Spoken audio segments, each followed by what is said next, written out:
भाई सांग मैंने यह हूँ आम ओडिशार मयूरभंज जिला जोशीपुर ठारे अनुष्ठित हो जाइथिबा चंदन यात्रार एक दृश्य देखंतु। एठारे केते दूर दूरांतरु एवं केते संख्यार लोक माने आसी एठारे उपस्थित होई एही चंदन यात्रा को उपभोग करुचंती।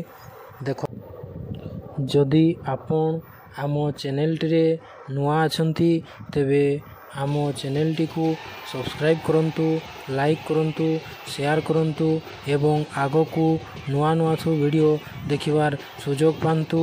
आउ जमा डेरी न करी लाइक करंतु, शेयर करंतु, सब्सक्राइब करंतु। जय जगन्नाथ।